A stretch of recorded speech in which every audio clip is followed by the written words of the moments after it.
where are you going with the ladder? I'm on my way to the kitchen, Maureen. I'm putting these new lights up in the ceiling, and let me tell you, when I get done, that room is going to look like Rockefeller Center. Well, it's a good thing I've got two numbers on speed dial, the electrician and the first aid squad.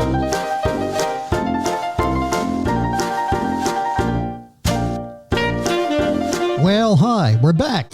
It's the Mixing It Up with Pete and Maureen podcast, and it's the first one of 2021. And are we glad to see 2020 go by in the rearview mirror, along with the rest of the world?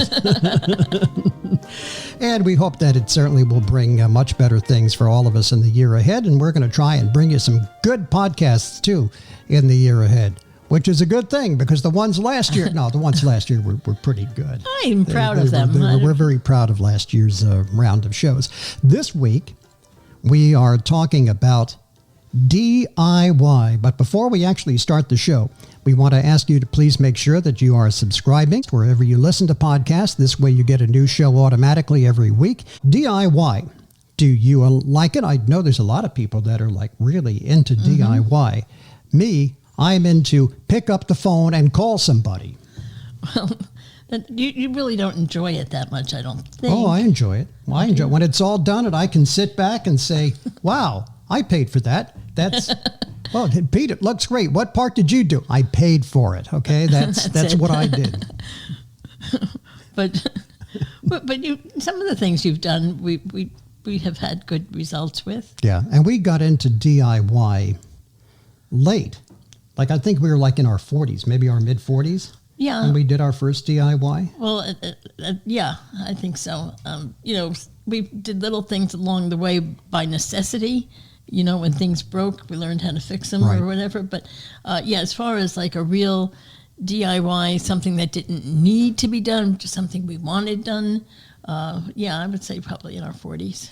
It's always good to have a friend or a neighbor who is A, generous of their time, and B, really skilled. And we were very blessed in that regard that we had our dear friend Lou Drews, who was just 5 minutes from our house. And the joke in our house was anytime something needed to be done or something broke, you called 1-800-GET-LOU. Because the guy, Lou is an engineer by trade. I think he used to be a radar engineer or something. And he is like, he can do anything. He's just a DIY genius. And if he doesn't know how to do something, he doesn't let it stop him. He will find a way to get it done.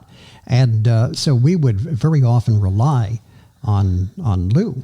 We would start out. We would start out on our own, and then it would be, get Lou, call Lou. This is not working. This is not working well at all. Get Lou over here. And he always came over like as soon as he could. Yeah. And got the job done. But he did teach me a lot, which I'll talk about a little bit later on. But our first DIY project was working in the dining room. Yes. And the thing that led to that was a TV show. Right. We used to watch Trading Spaces, which was a show on Saturday nights on Bravo, was it? Or HGTV, wasn't it? I don't know. But anyway, it involved two sets of neighbors who would trade spaces for a weekend and do a room in each other's home with a very limited budget. And they were given a designer, a professional, and they were given the use of a carpenter. And that's it. And the homeowner had no say in what was going to be done. So it was kind of a bit of a... Well, the designer came up with the concept, right, as to how they were going to redo the room. Yes, pretty much, yeah. Now, some of the designers were very good, like Vern Yip. And who's the other one I like, the tall girl with the green eyes? Me. Oh, I'm not tall. Jennifer Goiter? Goiter. Yeah. Goiter. No, I can't think of her name now. Can you believe that? Genevieve Gorder, right. Gorder, Gorder, right. Yeah, Genevieve Gorder. Yeah. Yeah. And she was good. Doug Wilson, no. And Hildy Santo Tomas. Never. She should be barred. She should not be in a house, let alone redesigning one, because her stuff was just cuckoosville. but I think that, that made the show. Because, if you saw Hilda, you were like, oh, brother, what is she going to do to this house? Well, she did the one with the flowers on the she wall. put all artificial flowers, hundreds and hundreds and hundreds of them, glued them piece by piece all over the wall, all over the ceiling with glue. So you can imagine if you wanted to undo it, what a nightmare that would be. And then she did the other room with the big lips on it. Big red lip, like a lipstick kind of thing or whatever. Yeah, I mean, it was great if you were running a bordello, but, for a place to raise a family, I don't think so. Yeah. And she did straw all over the wall, too, I think. Yeah.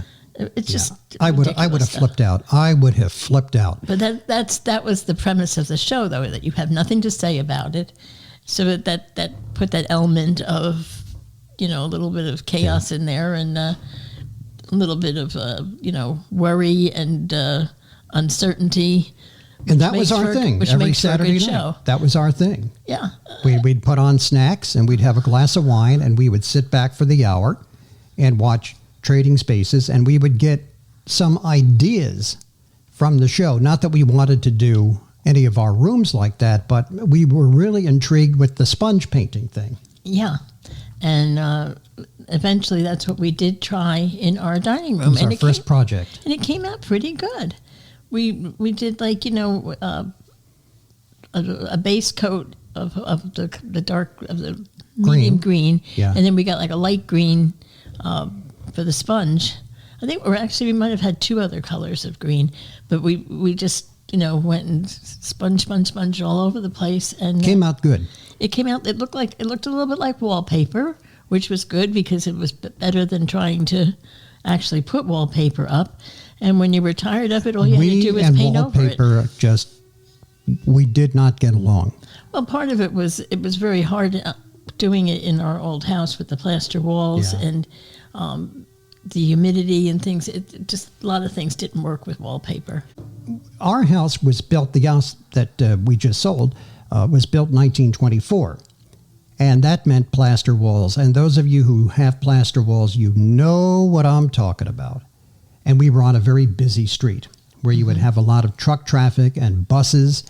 And we had all kinds of cracks in our plaster walls. And plaster does not repair easily. You really have to be an artisan to do a flawless job fixing plaster. Yeah, I mean, we did it many times through the years. We tried all different kinds of spackling and plaster compounds and things like that. And, you can repair the crack easy enough. What's hard is to make it look seamless and to make it blend. That's the tricky part. And we had in our dining room, there was an archway where you would go from the dining room across into the living room. And over that threshold was a big crack. Yes. And we tried to, because they tell you, get all the loose plaster out first. Which is what we did. But then that crack that was started out maybe 2 inches big became the whole thing. Now you have a section like this because what you get is that bubble in the plaster. There's usually like a crack in it, and then there's like a bubble that forms, and you have to get that all out. So now you have this big thing like this to repair. Yeah. And the first time through, you just took the plaster and splashed it on and smoothed it out I think you did it with your hand. No, that was the other side of the wall. That was the other crack that was in the living room. The one in the dining room. Okay. That's the one that came out perfectly. The one in the dining room. Eventually, yeah. But because we repaired it, and we repaired it really good. I mean, you would have to really look at it to see that a repair was done. But when we did the sponge painting, yes, over the repair, it became totally undetectable. That was a really good solution. It was, and we never were able to recreate that again because we had. Well, I think the sponge painting helps camouflage it because when you have just a solid color, the patch becomes more evident. Because on the other side of that wall was a much worse crack, which we eventually had sheetrocked. And we tried to repair it, and in my impatience, that's one of my many flaws. which Maureen will point out to you, I'm sure. I have no patience. And I start a project, and then about halfway through, I start to get bored with it, and then I just take shortcuts. ADHD. And yeah, and it's my daughter says, "Dad, you have to have ADHD. You have no attention span at all." And I'll start the project, and then I start getting sloppy. If I'm painting, if paint goes on the trim or the paint goes on the floor, well, okay, to set up to God, just and then it looks like a job that Pete did. So on this one, yes, it was so bad. We tried to repair it, and I made such a mess out of that one that we did wind up calling in professionals. And we just sheetrocked the whole room. The walls and said, we're done. Yeah. But, like the dining room came out very nicely. It did. And you know what else? Remember our contest we did up in the hallway? There were 2 patches in our upstairs hallway that needed plastering. Yes. And I did one and you did one, and we were having a contest to I see who's don't came remember out. us. I don't remember us having a contest on that. Yeah, you and I were like, let's see who's is going to come out better. Mine. That's why I remember it. I don't remember us doing that. This is, and I usually have a memory for things. It was on each side of the don't recall bedroom. that. On each side of the bedroom door. Really? Yeah. Boy, I don't remember that at all. Wow. Oh, well. I remember the one in the hallway that I fixed. That's what I'm talking about, in the hallway. The one between the 2 bedrooms. Yes. That was the one that I fixed. Yeah, and then to the left, between the bedroom door and the bathroom, I fixed. There was a similar one on each side. In that little. Yeah.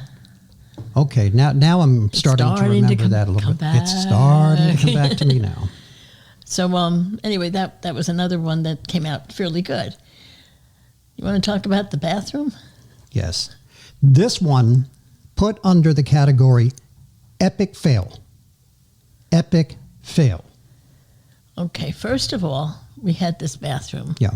And they had, when we bought the house, it wasn't really our taste, and they had it was very dark, and how the bathrooms have like a wainscoting or a chair rail kind of thing, and the bottom half is one design and the top is another. Well, they had on the bottom half, they had put contact paper that was a wood grain to make it look like wood paneling. Right. Well, in time, that was starting to get kind of bubbly and dingy, and we said, well, let's take it off, and we'll paint the bottom nice, and we'll put some fresh wallpaper on the top. So we did. And it looked okay for a month or so. Yeah. And the humidity of the bathroom caused the wallpaper to start to fall off. And we re-glued it, and we resealed it, and we tried everything, and it just wasn't working. Do you remember the wallpaper that was above the chair rail, going up to the ceiling? That was the one with the naked women on it. Well, the Rubenesque. It was like old-timey, old West, like browns and beige, and looked like old stuff. Yeah, it had naked women on it, and I didn't like it. What does that tell you about it, right? But anyway, the paper we replaced it with was a very pretty peach and pale blue, very seashell beachy kind of thing. Yeah. And we painted the bottom half blue. Well, like I said, the wallpaper did not last. So we peeled that off, and we said, well, okay. Let's try stucco. And boy, did we get stucco. Well, we actually, we had a different paper on the bottom. I think actually the paper on the top was lasting okay. The paper on the bottom, we had like a solid color. And that was the one that wasn't sticking. Behind the radiator. Right, and behind the tub and everything.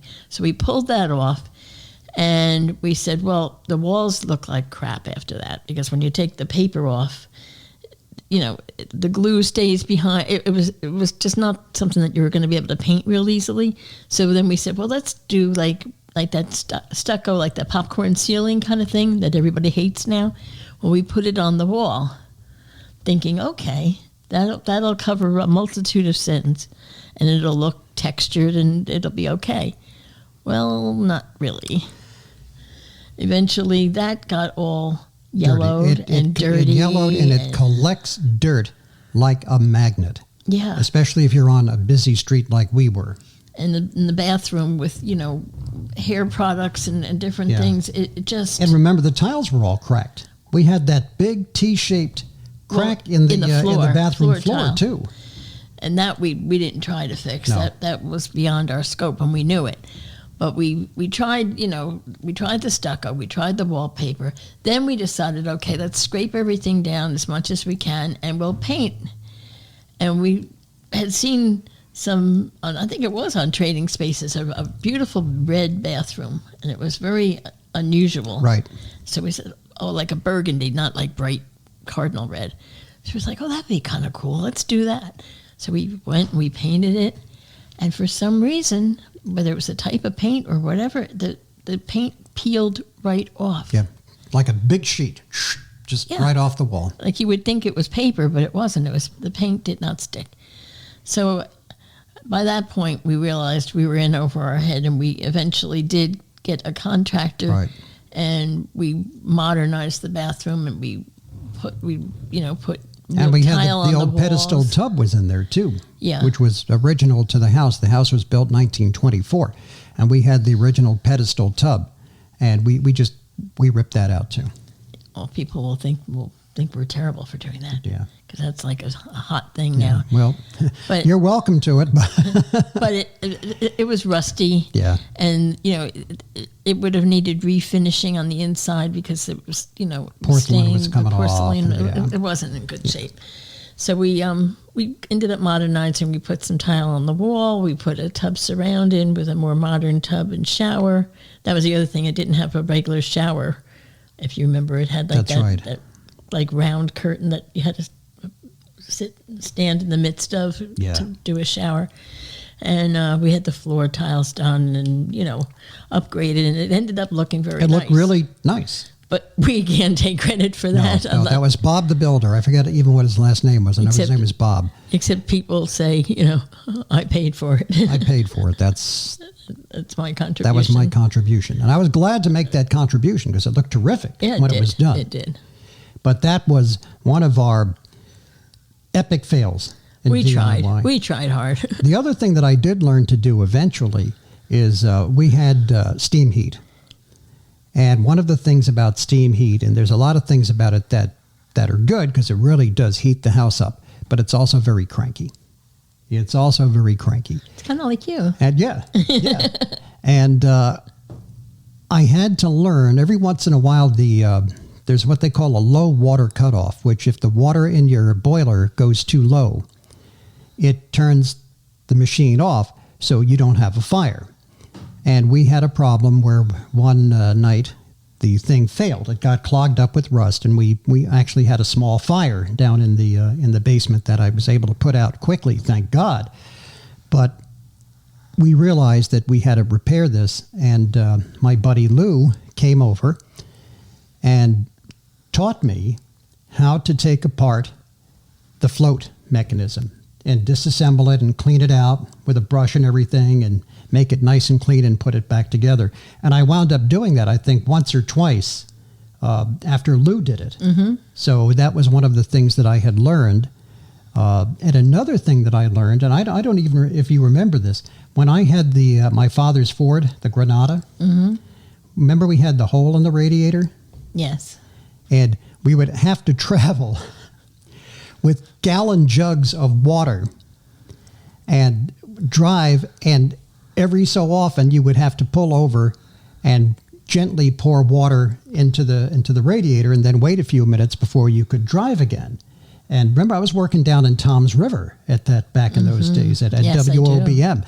And I would drive down with these big gallon jugs of water in the back seat of the car so that I could top it off every so often.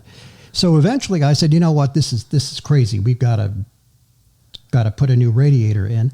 And in those days, we didn't have a lot of money. And so a project like that a repair like that was going to be an ouch. It wasn't an inconvenience in those days. It was an ouch.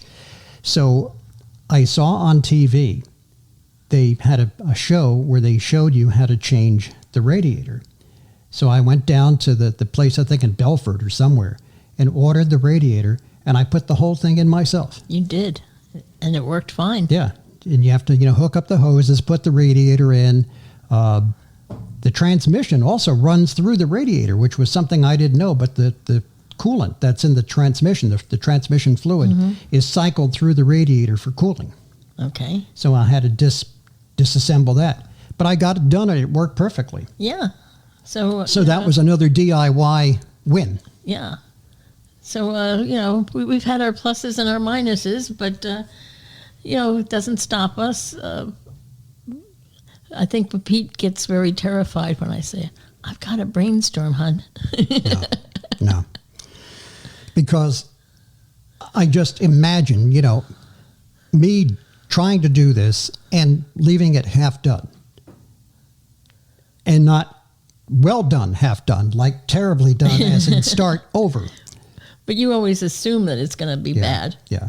And you've had your successes. You should be. I can paint okay if I'm patient. If I'm really patient and it's something that I really want to do. Like if you say to me, this room really needs to be painted, and after many, many weeks I finally begrudge and paint it, it's probably not going to be painted well because it's not something because it was my idea. But if it's something that I want. If you decide that the man cave needs to be painted. Well, yeah, it's going to be spotless. I'm sorry. I'm being as truthful as I can be here. I used to have a boss who used to say to me, well, Peter, the problem with you is if it's something that you want done, you will move the sun, the moon, and the stars to get it done. If it is something that I want done, it doesn't happen. Yep. Unfortunately. Yeah. So, any DIY things lying in our future that you can see, or in this house? No. In our old house? No. We're going to go back there, Pete. No. Well, I don't know. Maybe painting. I don't know. I mean, eventually these walls will get dirty. These clay-colored walls, as pretty as they are, every room in our house is the same color. Now, I like it. You're not necessarily crazy about it. No. But every single room in this house, all the way to the basement, is the same color. Well, the people before, I think, they were flipping it, so they just picked a nice neutral color. It's a nice color. No, it is a very nice color, and it changes with light. Sometimes it looks a little more tan, sometimes it looks a little more gray. Depending on which room you're in, yeah. But it is the same color, and I get bored with that. I like accent walls. I like color. Do you remember the accent wall that we had in our old house, the purple? Mm-hmm. We did the dining room was done in a light green with even lighter green accents done with the sponge. Sponge, right. And we had wallpaper. We had a border print around it of grapes. Mm-hmm. And then against the one wall, we did I'm going to call it purple. Mm-hmm. Is that right? It's not some kind of fancy color that. No, I mean, if you want to say eggplant. That you women come up with. Like in guy world, guys, I know you're going to agree with me on this. There's blue. There's light blue, there's dark blue, and there's blue. Maybe navy blue. That's it. With women, it's teal, blue, aqua, turquoise. You see? Therein lies the difference between guys and women when it comes to like naming colors. Yep. But this, you could call it eggplant. Yeah. Basically, what I was trying to do when designing this was we had stained glass windows in the wall, and there was a purple.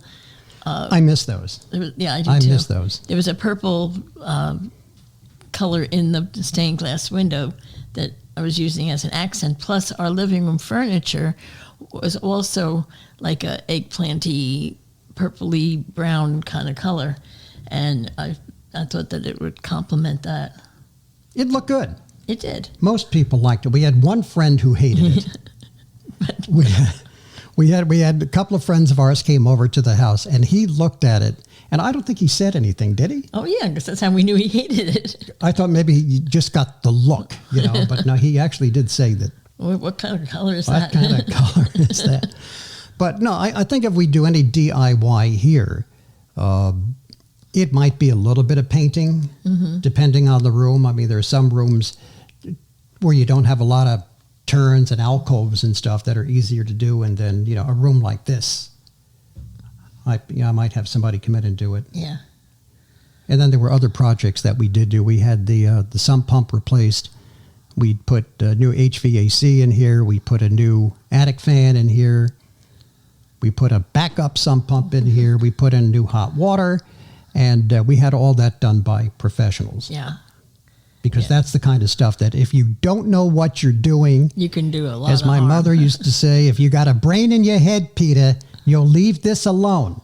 And that's my advice. If you can afford to have somebody come in and do it for you, have a pro come in and do it that way. Absolutely. So I think that about covers all of our DIY projects that we've done, right? And in the future, are we going to do it? Yeah, maybe. Like I said, if it's not too difficult. But I do find it's a hell of a lot harder getting up on ladders and step ladders and stuff now than we're getting old. when I was in my 30s and 40s. Getting old, she says. Hey, listen, write to us at Pete and Maureen Podcast at yahoo.com. Don't forget to subscribe to the show and share our podcast. And we'll be back next Monday with another edition of Mixing It Up with Pete and Maureen. Until then, I'm Pete Torriello. And I'm Maureen Torriello. And goodbye, God bless you, and thank you. Thank you for listening.